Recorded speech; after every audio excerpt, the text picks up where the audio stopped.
Dentist क्या doctor माना जाता है ओरल कैंसर के बारे में? ये जो पान, छालिया, गुटखा, टबैको, वहाँ जो है वो ब्लड कैपिलरी श्रिंक होना शुरू हो जाती हैं और वहाँ वाइट पैचेस बनना शुरू हो जाते हैं। अल्कोहल के बारे में आपका क्या ख्याल है? अल्कोहल जो है वो मेडिसिन में जो यूज़ हो रही है वो आपको ट्रीट करने के लिए है। अच्छा डॉक्टर साहब, मुझे बताएंगे अलाइनर्स और ब्रेसेस में क्या डिफरेंट है? जैसा भी मोस्टली दांत ही निकाल देते हैं और दांत निकालते हैं तो साथ हड्डी भी निकाल लेते हैं। बोन जो है वो फिर नीचे बोन खाई जाती है, वो बोन आहिस्ता आहिस्ता नीचे जाना शुरू कर देती है। मुझे बताएं ये कैविटीज़ जो होती हैं ये कैसे आती हैं? कैविटीज़ जो है वो आम ज़बान में जिसको खोड़ हमारे उसमें, ताकि जो है लेमैन भी समझ सके, खोड़ जो होती है वो किस तरह होती है। जब भी हमने कोई एसिडिक फूड या फास्ट फूड खाया तो वो स्टिक कर गया आपके दांत के ऊपर। उसके ऊपर हमारी ओरल कैविटी में स्लाइवा है, उसके अंदर बैक्टीरियाज हैं, तो वो बैक्टीरिया जो है उस फूड को डिकम्पोज करने आ जाते हैं। अब जो वो डिकम्पोज उसको गला रहे हैं तो वो एसिड बनाता है। अब वो एसिड जो है वो आपकी जो एनेमल स्ट्रॉन्गेस्ट लेयर है उसको ब्रीच कर देता है, उसको ख़राब कर देता है। अब ये शुरू में इतनी छोटी कैविटी होगी और लेटर ऑन अंदर जो डेंटिन है वो थोड़ी सॉफ्ट लेयर है तो वो नीचे उसका फैलाव स्टार्ट हो जाएगा। मीन्स आपको ऊपर एक हल्का सा डॉट नज़र आ रहा है पर नीचे वो एक बहुत बड़ी कैविटी होगी और फिर अचानक दर्द उठेगा। आप डेंटिस्ट के पास आएंगे, डेंटिस्ट कहेगा जो है आप इसकी रूट कैनाल होनी है, इसकी फिलिंग होनी है। वो छोटी सी कैविटी लीड कर रही है एक बहुत बड़े जो है डिज़ास्टर को। जैसे कि एक एग्जांपल हमारे कुलीग हैं उन्होंने ही दी थी अपने पेशेंट को समझाने के लिए, तो वही मैं सेम कोट कर देता हूँ कि जैसे आइसबर्ग होता है तो ऊपर जो है वो उसकी एक टिप होती है आइसबर्ग की बर्फ पर, नीचे एक बहुत बर्फ का बड़ा जो है ना ग्लेशियर का वो होता है, तो वो जिससे जो है वो इतनी बड़ी शिप भी जो टाइटैनिक है वो भी देखें टूट गई। तो इसी तरह वो जो है छोटा सा ऊपर जो है वो एक टिप होगी पर नीचे जो डिच होगा और नीचे जो है वो इतनी बड़ी कैविटी होगी जो कि अचानक फिर दांत में दर्द का बायस बनेगा और फिर वो लेटर ऑन एक एक्सपेंसिव ट्रीटमेंट की तरफ आपको लेके जाएगा। आप अगर रूटीनली हर 3 to 6 मंथ्स के बाद डेंटिस्ट के पास आते हैं और वो उस कैविटी को देखता है, वो उसको फिल कर देगा तो आपकी कॉस्ट भी कम आएगी। आप मज़ीद उसको आपने डिले किया, अब वो जब आप आएंगे तो वो रूट कैनाल तक हो जाएगा, फिर मज़ीद उससे डिले करेंगे तो वो एक्सट्रैक्शन आपका दांत ज़ाया हो जाएगा, फिर आप उसको इम्प्लांट्स की तरफ लेके जाएंगे क्योंकि जब दांत आपका निकल गया तो अब आप उसको उस पर फिर आप ज़ाहिर है आपने प्रोसेसेस लगानी है तो वो फिर आपको इम्प्लांट लगाना पड़ेगा। तो जो कॉस्ट है, छोटी सी कॉस्ट, छोटा सा ड्यूरेशन डीड कर रहा है एक बहुत बड़ी अमाउंट को और प्लस पेन को, और जो है आपका डिजीज़ भी बढ़ चुकी हुई है। अच्छा, हमें डॉक्टर के पास विज़िट जो है ये हर 6 मंथ बाद करना चाहिए? क्या टाइम होना चाहिए और हमें कैसे पता लगेगा कि हम अब डॉक्टर के पास जाएं? क्योंकि मोस्टली ऐसा होता है कि जब तक हमें कोई दांत में कोई मसला नहीं होता या कोई पेन नहीं होता उससे पहले तो हम डॉक्टर को नहीं दिखाते ना, हम रिलैक्स बैठे होते हैं। जैसे ही कोई चीज़ होती है हम फ़ौरन भागते हैं। तो आप लोग क्या रिकमेंड करते हैं, कब हमें विज़िट करना चाहिए डॉक्टर के पास और इसका क्या टाइम ड्यूरेशन होना चाहिए? हमें तो जी आपसे मिलने का बहुत शौक़ है। हम तो कहते हैं आप हर 3 माह बाद जो है वो हमारे पास आएँ। सही। और आप 3 मंथ्स के बाद जब डेंटिस्ट के पास अपने रूटीन चेकअप के लिए जाएंगे तो वो आपकी ओरल कैविटी को एक्सेस कर लेगा, देख लेगा एक दफ़ा। उसमें अगर कोई कैविटी चल रही है जो आपको पता भी नहीं है कि वो कैविटी चल रही है, उसमें कोई पेन नहीं है, उसमें क्यों ठंडा गर्म नहीं लग रहा, क्योंकि अभी एनेमल लेयर इंटेक्ट है, आप सेकंड लेयर तक वो कैविटी नहीं पहुंची तो आपको पता ही नहीं है ना ठंडा गर्म लग रहा है ना दर्द हो रहा है, तो वो डेंटिस्ट देख के आपको बता देगा कि जो है इसमें आपकी फिलिंग होने वाली है। तो वो छोटा वही सेम बात जैसे मैंने आपको बताई कि कम कॉस्ट, कम ड्यूरेशन और जो है वो जल्दी ट्रीट, पेनलेस, कोई आपको नम भी नहीं करना पड़ेगा, बस आपको उसको फिल करना है। डिले करेंगे तो वो फिर आगे लीड टू रूट कैनाल और फिर दांत एक्सट्रैक्शन की तरफ जाएगा। तो आपको हर 3 मंथ्स के बाद अपने डेंटिस्ट के पास जाके उसको रूटीन जो है वो एक चेकअप कराना चाहिए। अच्छा डॉक्टर साहब, मुझे ये बताएंगे कि एक आम आदमी, हर पाकिस्तानी, मोस्टली मेरा तो ये बना हुआ है कि यार डेंटिस्ट ना बहुत महंगे होते हैं, ठीक है, मैं प्रेफर करूँगा कि यार कोई कहीं चला जाऊँ, जो क्वैक बैठे हैं उनके पास चला जाऊँ, थोड़ा सा मसला, छोटा सा मसला जाऊँ और वो हल करवा के आ जाऊँ, मेरे पैसे भी बच जाएंगे। तो आप इस चीज़ को कैसे क्लैरिफाई करेंगे कि हमें डेंटिस्ट के पास जाना चाहिए ना कि क्वैक के पास जाना चाहिए? हाँ, वो कॉस्ट आपको वो चार्ज नहीं करते, लेकिन इसके क्या साइड इफ़ेक्ट होते हैं, इस चीज़ को थोड़ा सा क्लैरिफाई करेंगे ताकि लोगों को आइडिया हो कि डेंटिस्ट के पास हमें आना चाहिए, क्वैक के पास नहीं जाना चाहिए। अच्छा हमज़ा, इसका आंसर जो है वो थोड़ा सा डिटेल्ड है। मैं आपको थोड़ा सा समझाने के लिए और बाकी लोगों को भी समझाने के लिए ज़रा थोड़ा डिटेल्ड आंसर दूंगा। इसमें सबसे पहली चीज़ ये है कि क्वैक और एक जो है सर्टिफाइड डॉक्टर या डेंटिस्ट, क्वैक्स जो होते हैं वो जो है किसी डेंटिस्ट के साथ खड़े होके कुछ अर्सा उन्होंने देखा कि ये इलाज कैसे हो रहा है, और उसके बाद उन्होंने एक छोटी सी इन्वेस्टमेंट की, बेसिक सी चीज़ें रखी, और उन्होंने जो पेरीफ्रीज़ में, बड़े शहरों में नहीं होता पर गांव में पेरीफ्रीज़ में उन्होंने जो है अपने क्लिनिक्स बना लिए। अब जो पढ़ा लिखा बंदा नहीं है वो एक सस्ते इलाज के पीछे उनके पास जाएगा। अब उस इलाज में वक्ती तो वो कुछ भी कर दें, उसको ट्रीट कर दें जैसा भी, मोस्टली दांत ही निकाल देते हैं, और दांत निकालते हैं तो साथ हड्डी भी निकाल लेते हैं, जो कि लेटर ऑन फिर बोन नेक्रोसिस और फिर बहुत सारी प्रॉब्लम्स का बायस बनता है। और आपने सबसे मेजर चीज़ कि उनकी जो है वो क्रॉस इन्फेक्शन नहीं है, उनके पास जो इंस्ट्रूमेंट्स हैं वो स्टेरलाइज ही नहीं है, वो साफ़ ही नहीं है, वो एक का इंस्ट्रूमेंट दूसरे पे, दूसरे का इंस्ट्रूमेंट तीसरे पे, जिससे हेपेटाइटिस और बहुत सारी बीमारियां जो ट्रांसफ़र हो सकती हैं वो हो जाती हैं।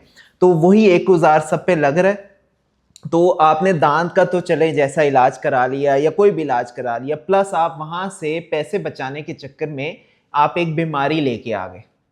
अब बीमारी वो श्योर। जो है आपकी लाइफ टाइम चलेगी, जिससे आपको कितना नुकसान होगा, आपकी लाइफ थ्रेटनिंग सिचुएशन होगी, ये आपका पैसा मजीद लग रहा है, वो थोड़ा सा पैसे बचाने के पीछे अब आपकी लाइफ गई, जो कि ज़्यादा ज़रूरी है, और प्लस बहुत ज़्यादा पैसा लग गया।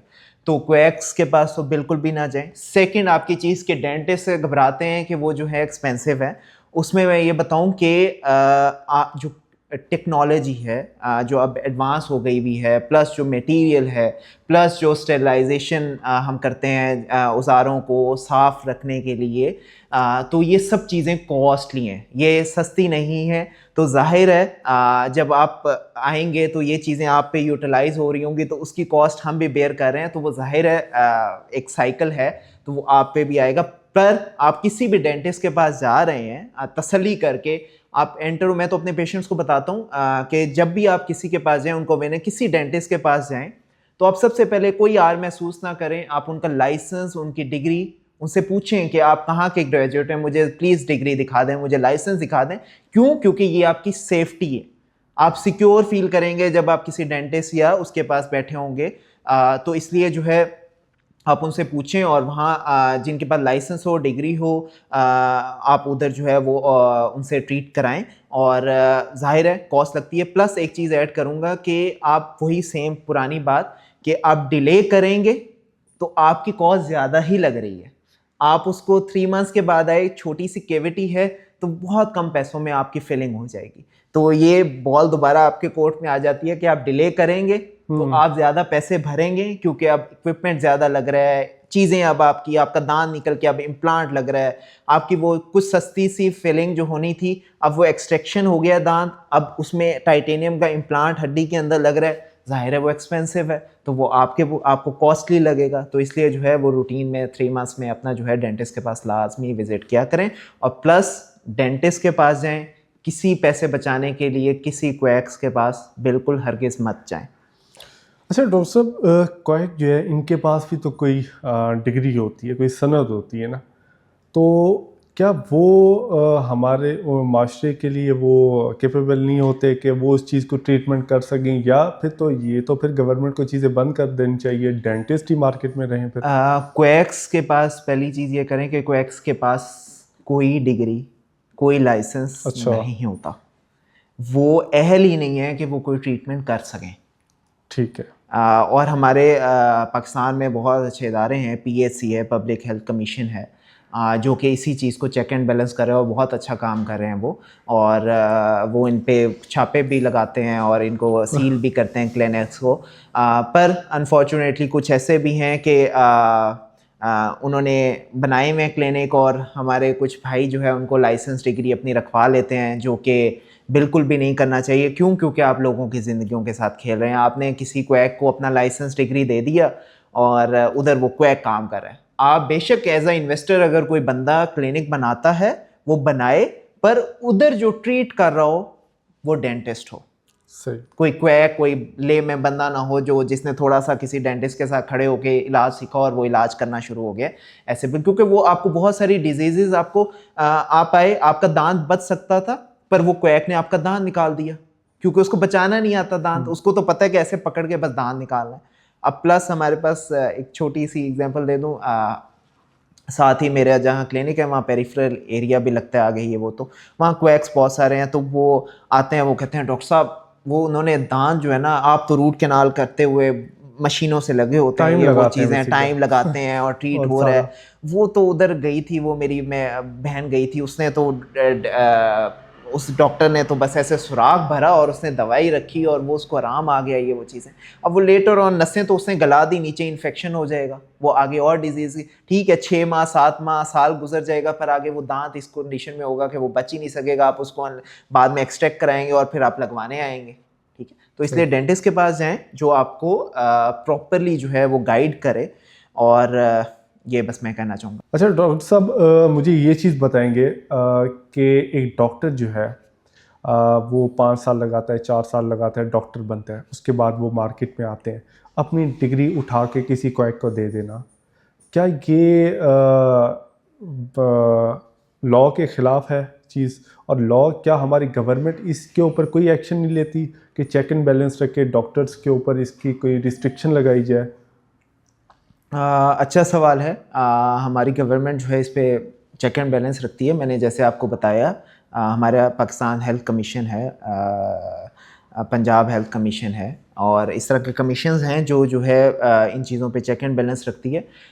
पर ये वही आ जाता है कि आपके अंदर की है कि आप जो है अपने सोल बेच दें, बेचते हैं। तो अनफॉर्चुनेटली कुछ ऐसे हमारे भाई हो जाते हैं जो अपनी डिग्री और जो है ना लाइसेंस किसी क्वैक के पास रखवा लेते हैं। तो ऐसा बिल्कुल नहीं करना चाहिए, ये एक्ट जो है बिल्कुल अच्छा नहीं है।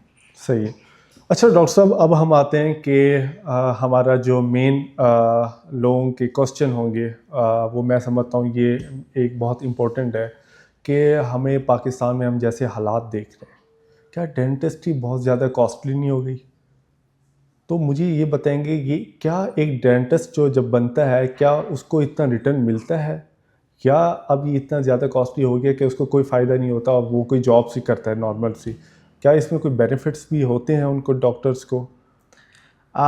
डेंटिस्ट्री और ओवरऑल मेडिकल जो है वो बहुत एक्सपेंसिव है और हो गया है, और हमारे टाइम में भी था, अब तो उससे भी बहुत ज़्यादा जो हो गया है। गवर्नमेंट सेक्टर में फिर भी ठीक है, पर यह कि प्राइवेट सेक्टर बहुत एक्सपेंसिव है, और एक अच्छी खासी करोड़ों में आपकी इन्वेस्टमेंट होती है 5 साल में, और फिर उसके बाद आप हाउस जॉब में आपको रिटर्न तो आना शुरू होता है, पर वो 50-60 हज़ार का रिटर्न होता है।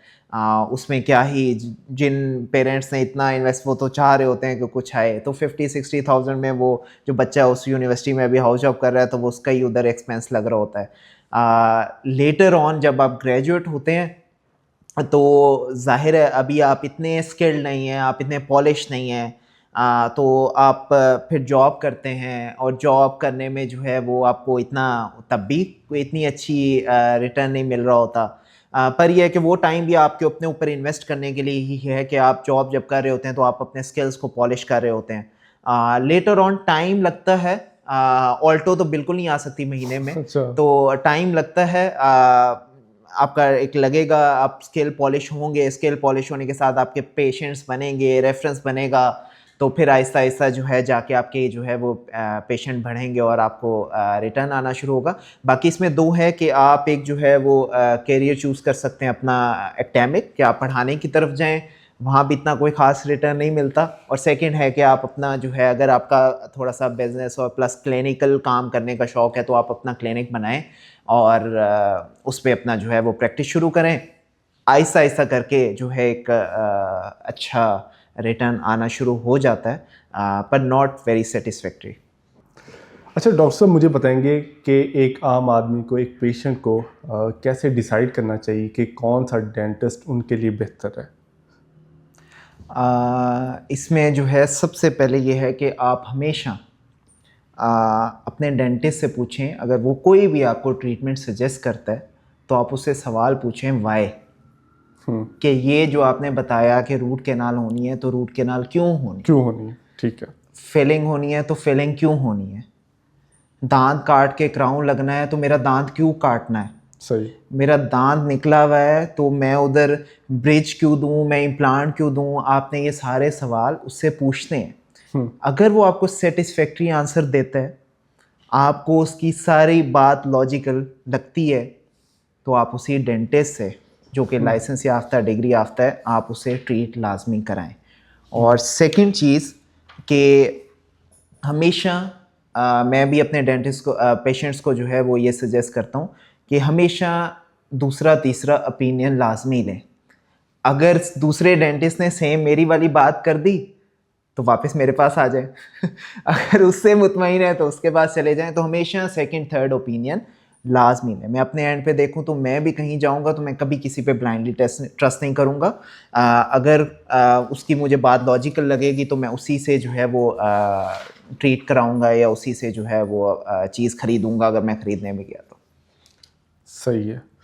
अच्छा डॉक्टर साहब, हम जब एक हमने अपना डेंटिस्ट है वो सिलेक्ट कर लिया, ठीक है, हमें लगता है कि वो डेंटिस्ट जो है हमें अननेसेसरी जो है ट्रीटमेंट रिकमेंड भी बाज़ औक़ात करते हैं, तो हमें कैसे पता लगेगा कि ये ट्रीटमेंट मुझे करानी है और ये नहीं करानी?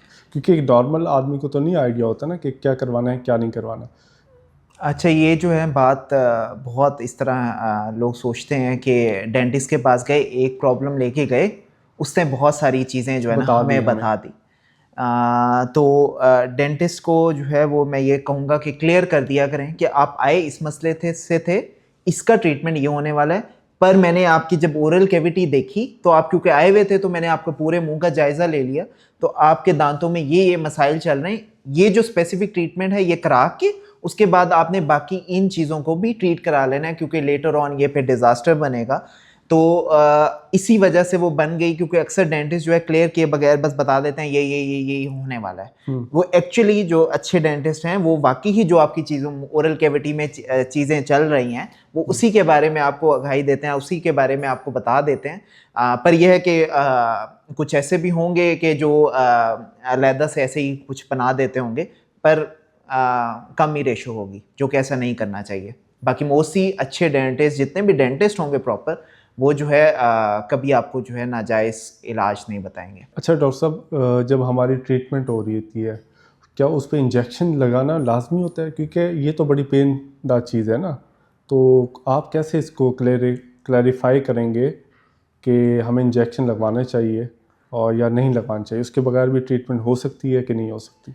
जो मोस्टली ट्रीटमेंट्स हैं और जब वो बढ़े हों, कैविटीज़ बहुत बढ़ गई हैं, रूट कैनाल है, दांत निकालना है, तो हम जो है वो दांत को नम करके ही वो निकाल सकते हैं। विदाउट लोकल एनेस्थीसिया हम उसको ट्रीट ही नहीं कर सकते। पर यह कि आप जैसे अगर शुरू में आ जाते हैं और वो अभी कैविटी बहुत कम है तो वो विदाउट इंजेक्शन हो जाएगा। दांतों की सफाई है जो कि आपको हर 6 मंथ्स में करानी चाहिए, तो वो विदाउट इंजेक्शन हो जाएगी। पर आप अगर इस नौबत पे आ गए हैं कि अब वो दांत निकलना है या उसका रूट ट्रीटमेंट होना है, तो वो ज़ाहिर है नम करना पड़ता है। और सेकंड ये है कि नमिंग क्रीम्स यूज़ होती हैं, फिर उसके बाद लोकल एनेस्थीसिया इंजेक्शन हम देते हैं, तो वो भी एडवांस टेक्निक से और डिस्ट्रैक्शन टेक्निक्स यूज़ करके वो भी बिल्कुल पेनलेस हो चुका हुआ है। अच्छा डॉक्टर साहब, मुझे बताएंगे कि जब हम स्केलिंग करवाते हैं, क्या इससे दांत हमारे कमज़ोर हो जाते हैं? क्या ये सही बात है? बिल्कुल गलत बात है, क्योंकि ये सिर्फ एक मिथ बनी हुई है कि आपने दांतों की सफाई कराई तो दांत सफाई कराने के बाद जो है वो मेरे दांत जो है ना वो कमज़ोर हो गए, उसमें गैप आ गया, खला आ गया, मेरे दांत घिस दिए। तो स्केलिंग जो है वो मैं क्लियर कर दूं कि बिल्कुल पेनलेस प्रोसीजर है। प्लस उसमें हम नॉन इन्वेसिव है, आपके दांत रगड़े नहीं जा रहे, ग्राइंड नहीं किए जा रहे। इसका थोड़ा सा ओवरव्यू दे दूं कि जब हम खाना खाते हैं तो प्लैक लेयर डिपॉजिट होती है, जैसे मैंने पीछे भी एक्सप्लेन किया। फिर उस पर लेयर बाय लेयर डिपोजिशन होने के बाद वो एक हार्ड टार्टर बन जाता है, कैलकुलस मास्कुरा जिसको कहते हैं। तो वो क्या करता है, अब ये आपका ओरिजिनल गम लेवल था और यहाँ आके आपका कैलकुलस लगा, टार्टर डिपॉजिट हो गया। अब पीछे से आपके गम्स रिसीड होना शुरू हो गए, नीचे जाते रहे, नीचे जाते रहे। अब आपका गम लेवल इधर हो गया, आपका टार्टर यहाँ है और जो ओपन विंडो थी उसको कैलकुलस ने कवर किया हुआ है। अब जब आप स्केलिंग कराएंगे तो हमने स्केलिंग की तो आपके ये मास्कुरा कैलकुलस हट गया। अब ये ओपन विंडो जो है ये खुल गई है, आपको विजिबल हो गई है, दिखना शुरू हो गई है। तो आप टंग लगाएंगे तो आपको फील होगा कि मेरे दांतों में गैप आ गया। तो ये डेंटिस्ट को एक्सप्लेन कर देना चाहिए कि स्केलिंग के बाद आपकी अभी कंडीशन ऐसी है तो आपको इस तरह का गैप फील होगा, जिसको आपने क्लीन रखना है ताकि आपके गम्स जो रिसीड हुए हैं वो ग्रो करके वापस आए, जो कि कम चांसेस होते हैं। अगर बहुत सिवियर रिसेशन हो चुकी हुई है तो उसमें वापस नहीं आते। माइल्ड हो, आप रूटीन में 6 मंथ्स में कराते रहें तो वो रिसेशन जो है वो रिकवर हो जाएगी। प्लस अंडरलाइंग बोन है, बोन जो है वो फिर नीचे बोन खाई जाती है, वो बोन आहिस्ता आहिस्ता नीचे जाना शुरू कर देती है। अब क्योंकि स्पोर्ट थी कैलकुलस की, हड्डी ने तो नीचे चली गई, हड्डी की दांत को सपोर्ट नहीं है। अब दांत को रोका हुआ है उस मास्कोरे ने। अब जब वो मास्कोरा जो हार्ड पत्थर की तरह का है उसको जब हमने क्लियर किया तो आपको अब अपने दांतों में मोबिलिटी ज़्यादा फील होना शुरू हो गई। तो इस वजह से वहाँ से एक मिथ आहिस्ता आहिस्ता करके क्रिएट हो गई। अगर डेंटिस्ट ने गाइड नहीं किया तो जी दांत की सफाई कराई तो कमज़ोर हो गया हमारे दांत। तो इसलिए डेंटिस्ट को चाहिए कि वो उसको एक्सप्लेन भी कर दें अपने पेशेंट को। और मोस्टली जब आपके बोन लेवल तक रिसेशन हो चुकी होती है तो वो दांत ऐसी ही कंडीशन में होते हैं कि आपको उसको निकालना ही पड़ता है। सही है। तो कितने टाइम बाद मुझे विज़िट करना चाहिए? आपको स्केलिंग जो है वो हर 6 मंथ्स में, साल में 2 दफ़ा स्केलिंग मस्ट है। जैसे गाड़ी चलती है, आप उसको यूज़ कर रहे हैं, फिर उसके बाद आप उसकी मेंटेनेंस कराते हैं। तो इसलिए ओरल कैविटी की जो मशीन है जिसको आप मुसलसल खाने पीने में इस्तेमाल कर रहे हैं, चबाई जा रहे हैं, इसी से खा रहे हैं, तो उसकी भी तो मेंटेनेंस है। तो स्केलिंग एक मेंटेनेंस प्रोटोकॉल है जिसको आप हर 6 मंथ्स में सफाई कराएं ताकि कोई भी कैलकुलस लगा हुआ है, टार्टर डिपॉजिट हुआ हुआ है तो क्लीन हो जाए। और प्लस जैसे गाइड किया, ब्रशिंग फ्लॉसिंग ज़रूरी है। सही है। अच्छा डॉक्टर साहब, सबसे मेन इम्पोर्टेंट बात, मुझे आप अपने बारे में बताएंगे कि आपके फ्यूचर्स के क्या प्लान है? आप 10 साल के आने वाले टाइम में आपने क्या अपने गोल्स रखे हुए हैं? क्या आप लोगों की खिदमत करने के लिए लेके आ रहे हैं? कुछ आपके पास ऐसा है? हमजा बस अभी तो जो है वो अल्हम्दुलिल्लाह अपने क्लिनिक में फ़ोकस्ड हैं, अपना जो है वो सर्व ही कर रहे हैं एक तरह का। और फ्यूचर में क्योंकि मैं एक आपको पीछे एक बैकग्राउंड दे दूं, क्योंकि मैं रहीमर ख़ान से हूँ, तो मैंने लाहौर आ गया और मैंने यहाँ अल्हम्दुलिल्लाह क्लिनिक्स बना लिए। एक मेरा बहरी ऑर्चर्ड में है, एक बहरिया टाउन जहाँ बैठे हुए हैं। ये क्लिनिक्स बने। उसके बाद जो है अभी फ्यूचर में जब मैं रहीमर ख़ान जाता हूँ तो वहाँ मेरे रिश्तेदार, फैमिली मेम्बर्स और सारे कहते हैं कि डॉक्टर तुमने ना हमारे साथ ज़्यादती की है कि तुम लाहौर भाग गए हो, तो हमारा कौन इलाज करेगा। तो मेरा था कि फ्यूचर में जाके जो है ना उनको मैं यही तसल्ली देता था कि मैं ब्रांच बनाऊंगा, फिर मैं आता जाता रहूँगा। तो वहीं से बैठे बैठे एक जहन में एक ख्याल आया कि अब उधर जब हम क्लिनिक बनाएंगे तो वो बहुत टाइम लगेगा। तो हम वहाँ से एक थिंकिंग बनी और हमने एक प्लेटफॉर्म ला रहे हैं। बेसिकली ये सारी स्टोरी सुनाने का मकसद ये था कि हम एक प्लेटफॉर्म ला रहे हैं जिसका नाम है क्लिनिक पेस। सही है। क्लिनिक पेस ये है कि एज अ क्लिनिक ऑनर मेरा क्लिनिक है, बहुत सारे रिसेंटली ग्रेजुएट या बहुत सारे डॉक्टर्स, डेंटिस्ट, फिजियोथेरेपिस्ट जिनके पास अपनी स्पेस नहीं है कि वो अपने पेशेंट्स को सर्व कर सकें, अपने रिश्तेदारों को सर्व कर सकें। किसी का कराची में पेशेंट है, किसी का इस्लामाबाद में पेशेंट है, किसी का लाहौर में है, तो वो जो है उसको उनको ट्रीट कर सकें, कोई भी क्लिनिक रेंट कर सकें ओवरऑल पाकिस्तान में।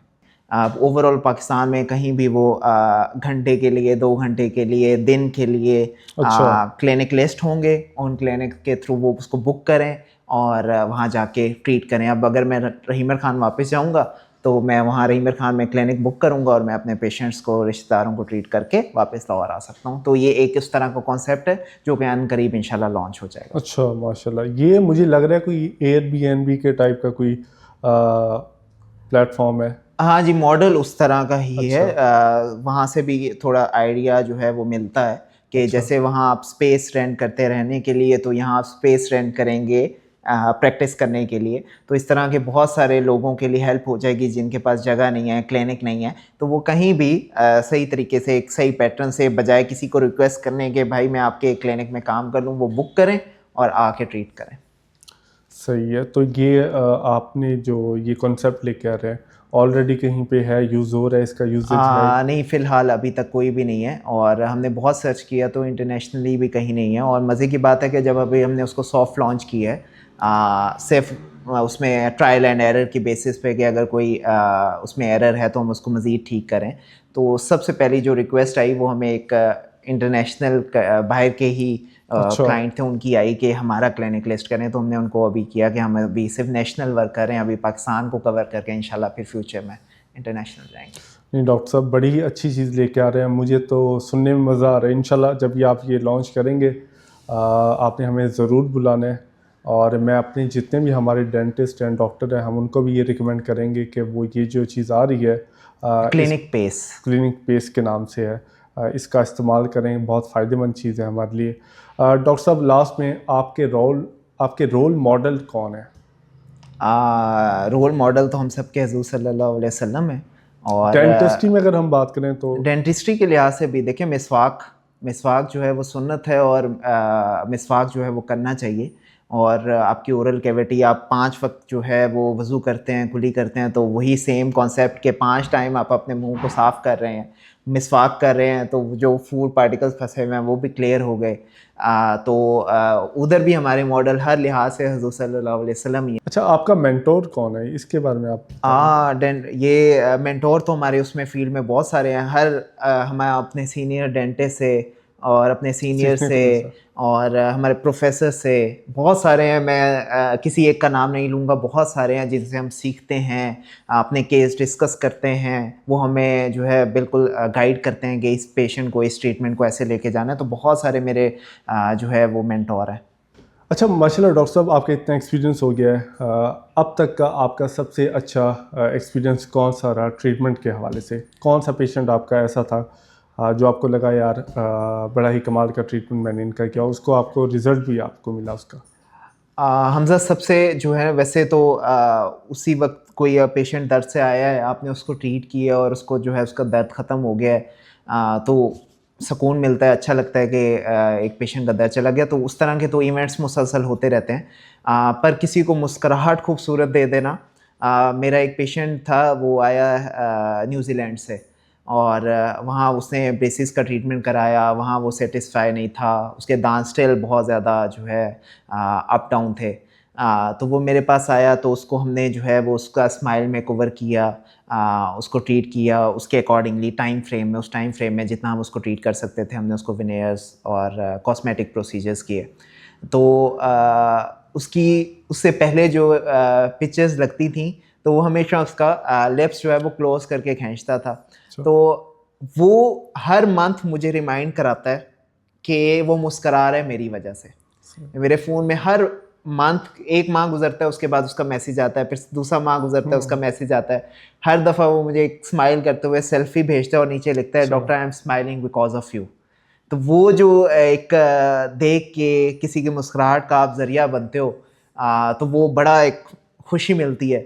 अभी रिसेंटली मैं जो है वो नॉर्दर्न एरियाज़ गया हुआ था, तो वहाँ जैसे अगर रूटीन में आप थक जाते हो, गए हम, माइंड वो हो जाए, तो वो ट्रिप अपनी जगह पर, वहीं उस वक्त मैं दियोसाई में बैठा हुआ था, तो तब उसका वहाँ जो है ना मैसेज रिसीव हुआ, तो वो देख के वो ट्रिप की खुशी अपनी जगह पर, वो जो थी ना उसका मैसेज दोबारा पढ़ के, और वो जो है एक अलग ही लेवल है। तो लोगों को स्माइल देना ये सदका जारिया भी है, और जो है एक बहुत अच्छा अमल भी है, और खुशी होती है बहुत।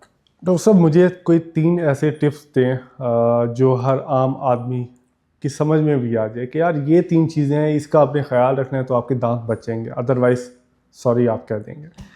बेसिक चीज़ें हैं, 2 time brushing, after breakfast, after dinner, ठीक। Second, regular routine checkup after every 3 months, 3 माह बाद अपने डेंटिस्ट के पास लाजमी जाएं, उसको जाके दिखाएं, सिर्फ चेकअप के लिए चले जाएं कि कोई इशू तो नहीं चल रहा। तीसरा जो है खाना वगैरह एसिडिक फाइब्रस फूड ज़्यादा खाएं, और एसिडिक फूड जो हैं, फास्ट फूड हैं, वो अवॉइड करें, और अगर लेते भी हैं तो उसके बाद कुली कर लें। Thank you so much doctor साहब, आपने बहुत अच्छा गाइड किया, बहुत अच्छे तरीके से हमें आपने प्रोसीजर बताए, चीज़ें बताई। मेरी जो कुछ क्वेश्चन थे वो सारे क्लियर हो गए। अब मुझे लगता है कि मैं इस टाइम डेंटिस्ट बन चुका हूँ। क्या आप मुझे कोई सर्टिफिकेट दे सकते हैं इसके ऊपर? Thank you, first of all thank you so much Hamza invite करने के लिए। और दूसरा ये है कि आप डेंटिस्ट नहीं बने, पर आपको अवेयरनेस आ गई नहीं, है। क्वैक मैं बन चुका हूँ। मुझे लग रहा है मैं अभी यहाँ उठने से पहले 1-2 इलाज मैं करके जाऊँगा नहीं नहीं, किसी आप के। इलाज बिल्कुल भी ना करें। आप, ये है कि आपको अवेयरनेस मिल गई है। अब आपको जो चीज़ें पता लगी वो आपके प्लेटफॉर्म के थ्रू बहुत सारे लोगों को बहुत पता अवेयरनेस मिली लगेंगी, लोगों को। और किसी की डेंटल हेल्थ, ओरल हेल्थ अच्छी हो गई तो उसमें आपने भी पार्टिसिपेट कर लिया, तो इस लिहाज से आप भी एक अच्छे डेंटिस्ट ही कहला लें। सही, thank you so much doctor साहब, आपने टाइम निकाला। तो नाजरीन, ये आपने पॉडकास्ट उम्मीद है कि पूरा देखा होगा। हमने पूरी कोशिश की कि इस पॉडकास्ट में वो सारी चीज़ें आप लोगों के सामने रखें जो डेंटिस्ट्री के रेलेवेंट होती हैं। उम्मीद करता हूँ कि आपको आपके क्वेश्चन के सारे जवाब मिल चुके होंगे। मज़ीद ऐसे एपिसोड को देखने के लिए हमारे चैनल को लाइक करें, सब्सक्राइब करें और शेयर करें। मिलते हैं फिर हम आपको अपने नेक्स्ट एपिसोड में। अल्लाह हाफिज़।